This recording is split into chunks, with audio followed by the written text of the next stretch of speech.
E aí? E aí? Não tem voado muito ultimamente? Muito pouco. O último voo que eu fiz foi na Marinha do Brasil, semana passada. Assim, ó. Foi uma experiência Apenas. incrível. Voei no caça AF1A4, né, o caça da Marinha. E foi a minha primeira experiência voando um caça daquele tipo, né? Eu já tinha voado no Super Tucano, que é um caça com motor turbo-hélice, é um caça para outros tipos de missões, que eu voei na Esquadrilha da Fumaça. E faz tempo já, voei lá em 2016, faz 5 anos. E foi uma experiência sensacional, apesar de não ser um voo agradável, vou ter que ser bem sincero. Por quê? Porque 1h15 fazendo acrobacia cansa. Porque aí vocês têm, tipo, certinho o que cada um tem que fazer, é isso, pra formar... Sim, no voo da Esquadrilha da Fumaça não existe improviso, né? Aliás, voo de acrobacia nenhum existe improviso, é tudo programado antes. Existe até um desenho que os pilotos fazem, né, das manobras mesmo, né? Então, apesar de em show aéreo as pessoas veem aquilo e falam, nossa, o cara tá inventando. O cara não tá inventando absolutamente nada. Ele sabe exatamente o que ele tá fazendo. Mas é porque, por onde? Por coordenada? Como é que funciona? Por tipo de manobra, por treinamento da manobra, né? Porque entendi. acrobacia é algo de precisão, né? E é algo difícil de fazer. Principalmente em show aéreo, né? Existem vários tipos de acrobacia. Existe a acrobacia para campeonato, a acrobacia para apresentação. Então, quando você faz uma acrobacia em campeonato, por exemplo, você faz ela mais alto, tem uma distância grande do chão, você tem uma margem maior. Quando você faz em apresentação de show aéreo, é aquela história. Quanto mais perto do chão, mais impressionante fica. Só que quanto mais perto do chão, mais difícil e mais precisão, né, tem que ter. Então, para não se tornar algo perigoso, apesar de as pessoas acharem que a acrobacia é algo perigoso, não é. É algo muito bem treinado, muito bem executado. Então, os pilotos, eles têm os desenhos das manobras, eles treinam aquilo incansavelmente para poder executar com precisão. Essa prática tem que ser direto no céu ou dá pra fazer no simulador? Não, dá para fazer em simulador, mas mais movimento, tem muito treinamento mental também. É normal você ver piloto, principalmente em campeonato, antes de entrar no avião, você vê uns pilotos perdidos assim, com o olho fechado e fazendo umas manobras assim com a cabeça. Você vê o cara girando sozinhos. Quem não conhece fala, cara, tá maluco? Não, ele tá mentalizando cada manobra que ele vai fazer. Entendi. Ele sabe exatamente. E em campeonato, o nível de precisão exigido é muito grande, né? Então as manobras são cravadas. O cara ele faz certinho cada posição. No show aéreo, a exigência de precisão para pontuação não existe, né? É uma precisão para o cara fazer a manobra direito perto do chão. Mas em campeonato, a exigência de fazer a manobra cravada no ângulo correto é muito, muito alta, assim, sabe? Então você vê os caras sozinhos pilotando na cabeça. E quando a gente passa isso para um voo em formação, que é o caso da Esquadrilha da Fumaça, que você voa com 7 aeronaves juntas, você tem um nível de precisão muito maior. Porque o Super Tucano, da Esquadrilha da Fumaça, por exemplo, ele é um avião a hélice, e você fazer voo em formação com um avião movido a hélice é mais difícil. Apesar dele ser um avião mais lento do que um caça a jato, como o F-18 dos Blue Angels, por exemplo, que é uma esquadrilha super conhecida, você tendo uma hélice girando na frente do avião, você tem um negócio ali que se encostar em qualquer outro avião, o problema é grave. Entendi.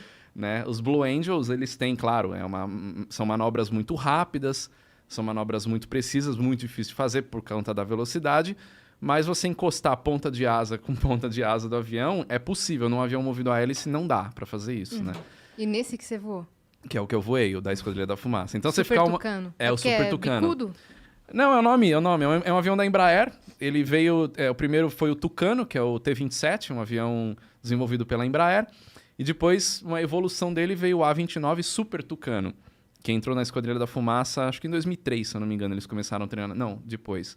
Foi em 2010 que eles começaram o treinamento para substituir. Ele entrou em operação na Esquadrilha da Fumaça em 2014, 2015.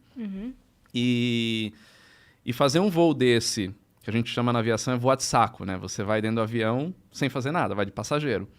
Então, fazer um voo desse de saco, tomando porrada em manobra 1h15, em manobras que você vai de mais 6, 7Gs para menos 2Gs, mais 5Gs, E menos 1G, cansa. Vocês ficam ali de saco Porque se der algum outro problema, tem que ter alguém ali pra resolver. Na isso? verdade, eu não vou como piloto, eu vou com o piloto da Esquadrilha da Fumaça. Ah, ok. Existe Sim, o piloto e você só claro, vai passeando. sim. Eu vou tá. passeando, vou de Tá. passageiro. Porque para ser um piloto da Esquadrilha da Fumaça, tem que ser piloto militar.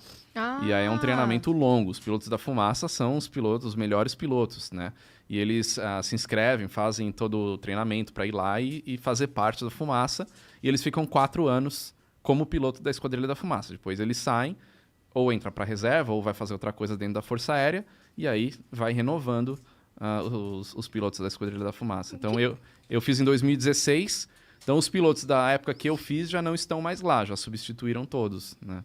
e Mas é uma que foi experiência esse legal. convite aí do Caça da Marinha? Como é que rolou Então, o isso? pessoal da Marinha... só para entender o contexto, né? As Forças Armadas, elas hoje têm muito interesse em divulgar o trabalho que eles fazem. Porque acho que é muito normal os brasileiros pensarem por que o Brasil tem Forças Armadas e o Brasil não se envolve em guerra, né? Porque as Forças Armadas fazem muito mais do que se envolver em guerra, né? Ajuda humanitária, por exemplo, levar medicamento para as áreas remotas, vacinas. Eles estão levando muita vacina para áreas inacessíveis. Quando tem algum desastre natural, as Forças Armadas vão lá e ajudam, fazem todo o trabalho. E a Marinha está fazendo todo esse trabalho também. Sempre fez, na verdade. Só que é interesse das Forças Armadas tornar isso conhecido da população. Justamente para a gente valorizar. Porque eu acho que as Forças Armadas ficam numa sinuca de bico, né?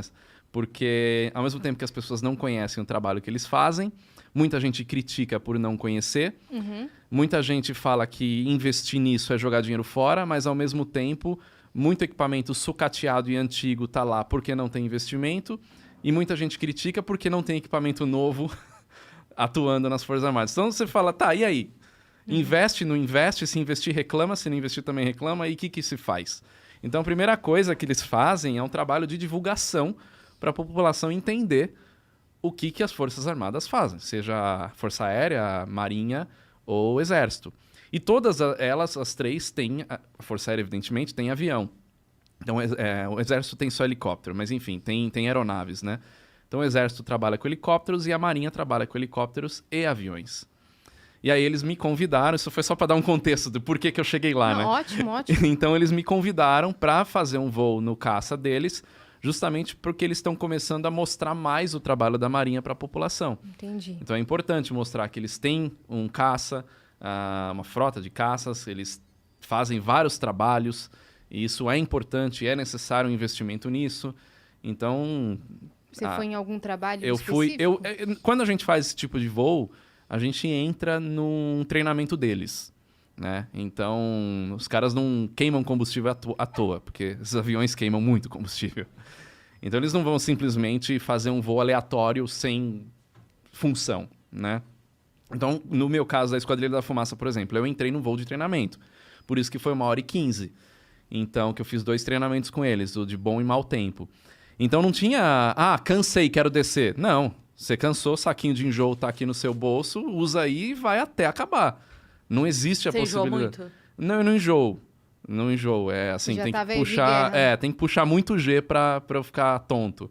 E na fumaça cansa demais. Eu que não enjoo, não vomitar não significa não ficar mal em termos de cansaço. Porque é tanto G que parece que você correu uma maratona. Você sai estragado do avião. E no caso da Marinha foi um pouco menos, porque o voo foi menos intenso do que da Esquadrilha da Fumaça. Mas você sai ensopado, né? Porque é muita roupa, é muita coisa, muita manobra. E aí, quando eu levanto a viseira do capacete, só vê assim, parece que você tá morrendo dentro do capacete. No jogo era tão mais fácil. Muito, né?